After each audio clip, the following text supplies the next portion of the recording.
বিসমিল্লাহির রহমানির রহিম।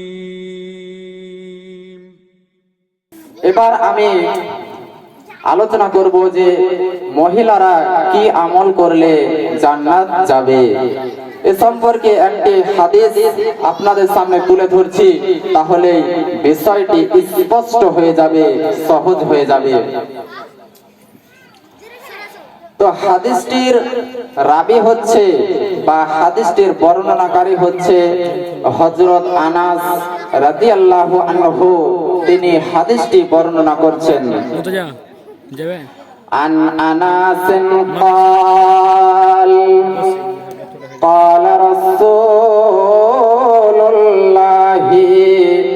সাল্লাল্লাহু আলাইহি ওয়াসাল্লাম ইযা সাল্লাত খামসাহা ওয়া সামাত শাহরাহা ওয়া আহসানাত ফারজাহা ওয়া আতাআত বালাহা ফালতাদখুল মিন আইয়ি আবওয়াবিল জান্নাতি শাআত।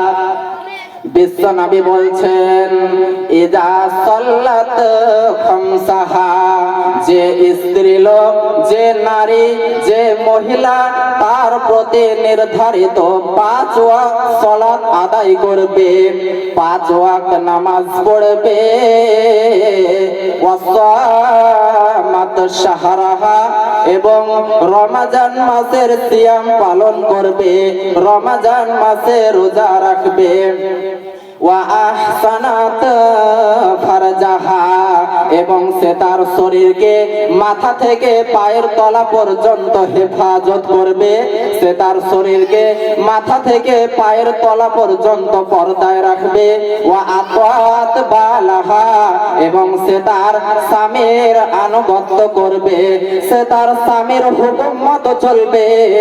এই 4টি গুণ যে মহিলার মধ্যে থাকবে, এই 4টি কাজ যে মহিলা নিজের জীবনে চালু রাখবে, এই 4টি কাজ যে মহিলা নিজের জীবনে বাস্তবায়ন করবে, এই 4টি আমলের উপর যে মহিলা অটুট থাকবে, বিশ্বনবী তিনি বলছেন, ফালতাদখুল মিন আইয়ি আবওয়াবিল জান্নাতি শাআত, সে মহিলাটি জান্নাতের 8টি দরজার মধ্যে যে কোনো দরজা দিয়ে ইচ্ছা প্রবেশ করতে পারবে। কাজ হচ্ছে মাত্র 4টি।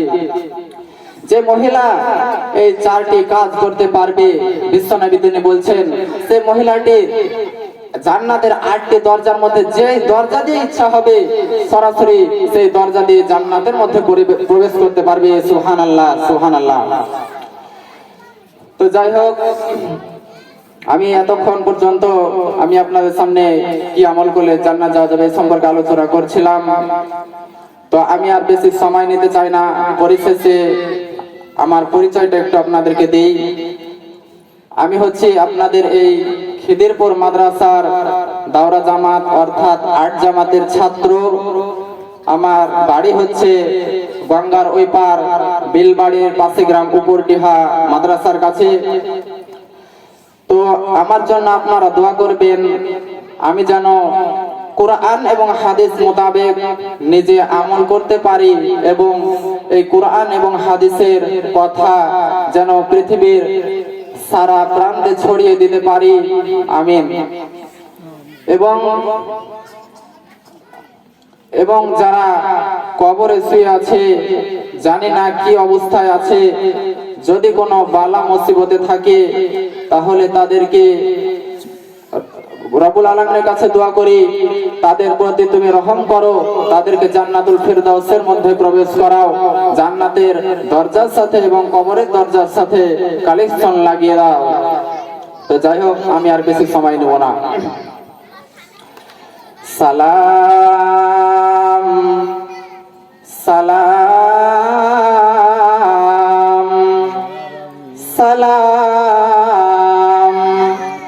শত কোটি সালাম। এবার আমি এই সভা হতে বিদায় নিলাম।